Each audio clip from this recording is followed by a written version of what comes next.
Om Tat Savitri Rupam Jyoti Parasya Dhimahi Yanna Satyena Deepayet. Let us meditate on the most auspicious form of Savitra, on the light of the Supreme. We shall illumine us with the truth. We shall illumine us with the truth. We shall illumine us with the truth. Now, this is of course Sri Aurobindo Gayatri Mantra,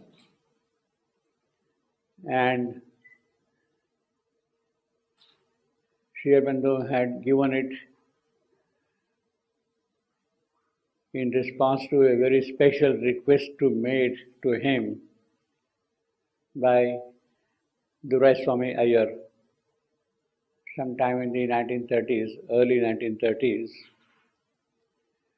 Durai Swami Iyer was a Brahmin from Madras at that time, but he was a disciple of Sri Aurobindo and he used to visit the ashram regularly. Durai Swami had a son whose name is Mithran, and in the Brahmin families, the tradition is that when the boy grows up to a certain age, he is about to go to the school, around 8, 9, 10 years old, then they perform what is called a thread ceremony. And in the thread ceremony, the Vedic Gayatri Mantra is given to the boy by the Pandit, by the priest who performed the function.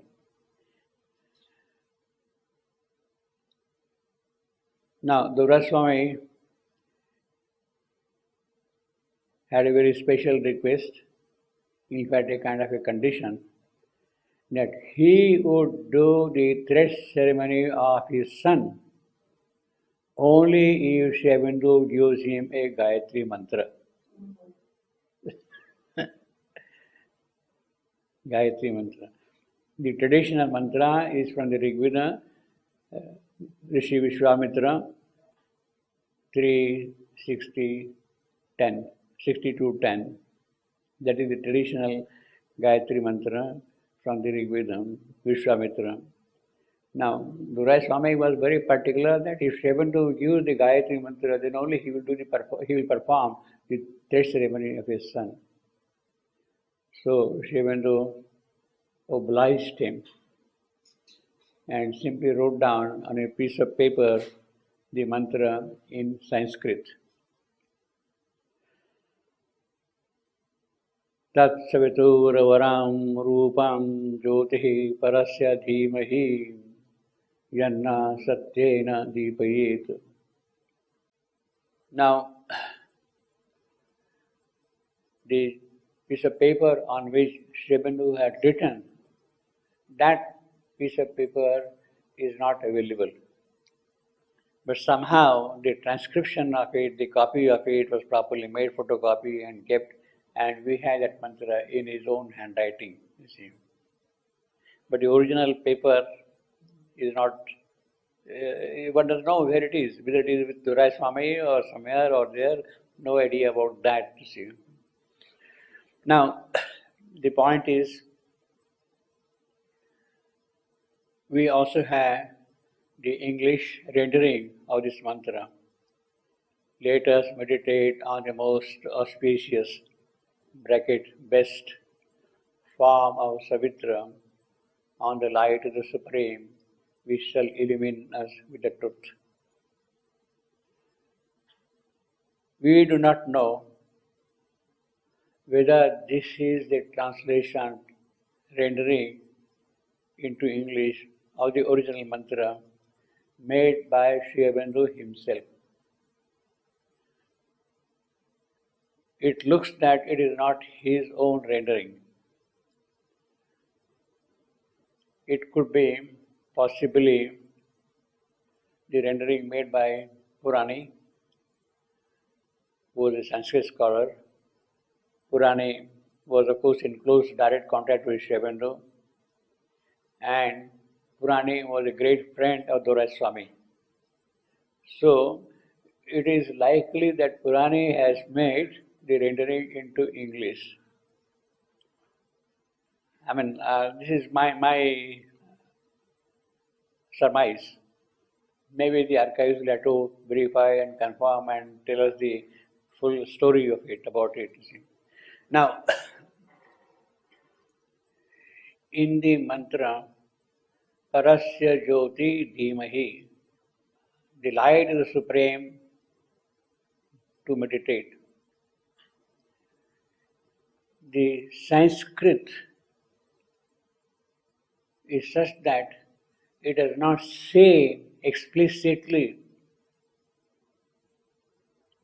let us meditate on the most auspicious form, that it shall illumine us with the truth. That plural, us, let us meditate, illumine us, plural, is not really present in the original Sanskrit text in the mantra. Dhimahi, meditate. Basically, it simply means that meditate on the most auspicious form of Savitri. You see. Now, let us, I think there is, I'm not too happy about that. Why should Sri Aurobindo give us when he is giving that mantra specifically to a given person?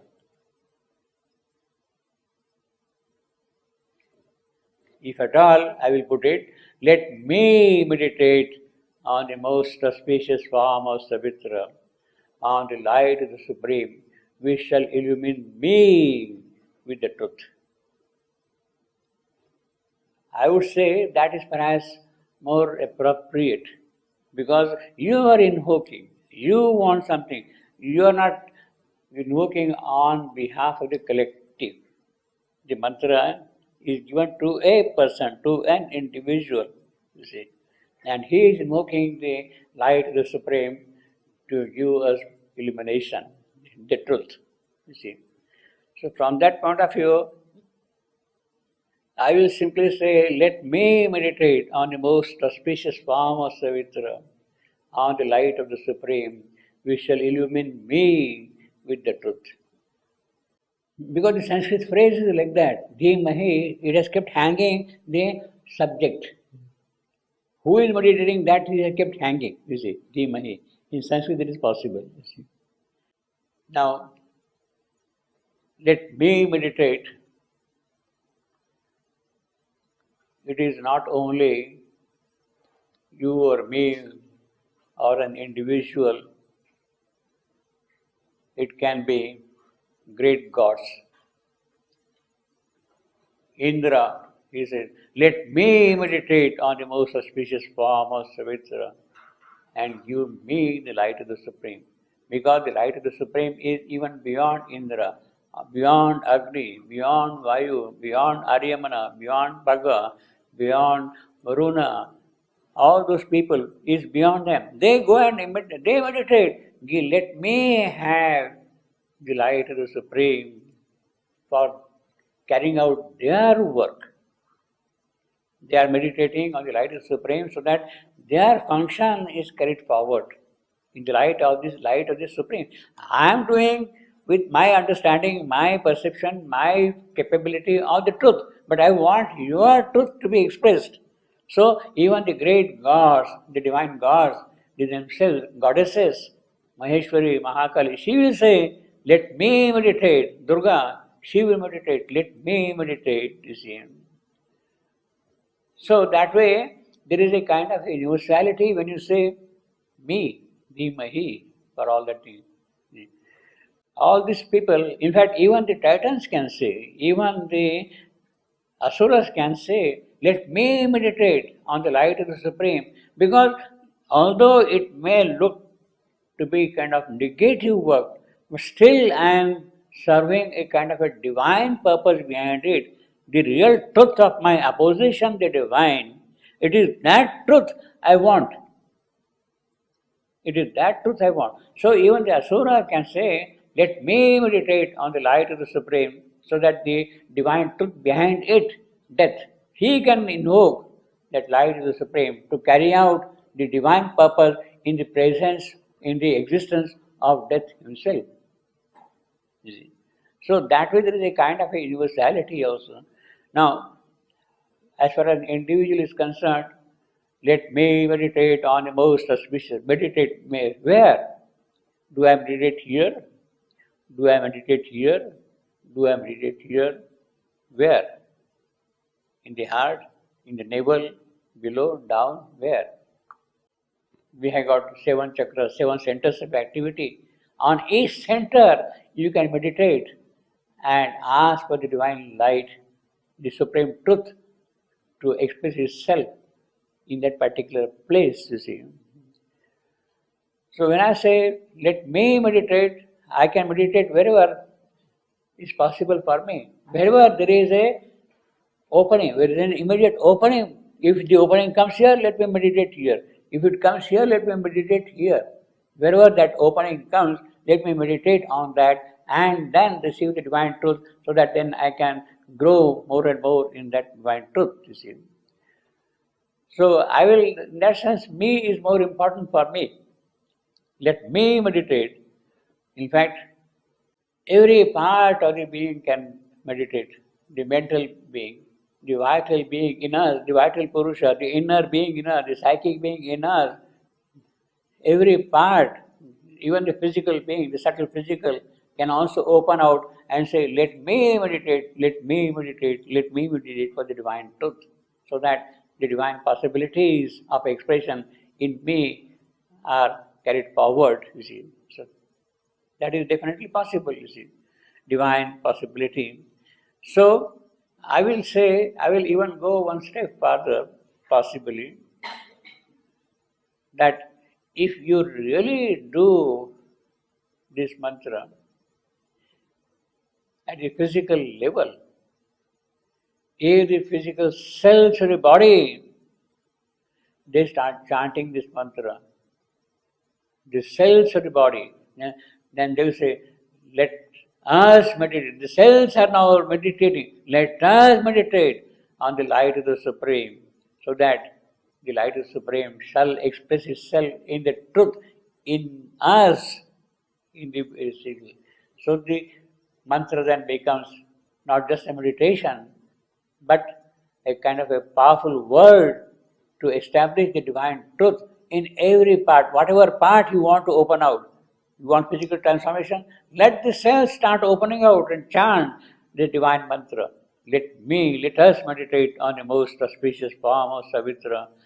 So if that mantra can be really carried out at the physical level, then I think the possibilities of the transformation start opening out, you see. Now it is in that context, all this is happening here. Let me meditate, in essence, is more important for me. Unless the individual grows, the collective cannot really grow.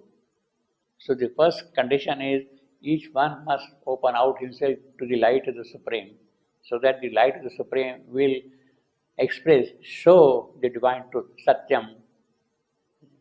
Satyena Deepayet, it will illumine with the truth, you see. That is what Savitri is doing. Savitri's mantra is therefore that, Lord, give me the divine truth. She doesn't say divine truth. She says, Lord, give me the divine love. It is the same thing for her, you see. Give me the divine love, you see. Prema. That is what she will say, you see. Now it is in response to that, the divine is now granting her, yes, yes, yes, yes, it shall be given, it shall be given, it shall be given. This will happen, this will happen, this will happen, this will happen, this will happen. And finally he says, Then man and Superman shall be at one, and all the earth become a single life in the divine truth, in that reality. The spirit shall look out through matter's gaze, and matter shall reveal the spirit's face.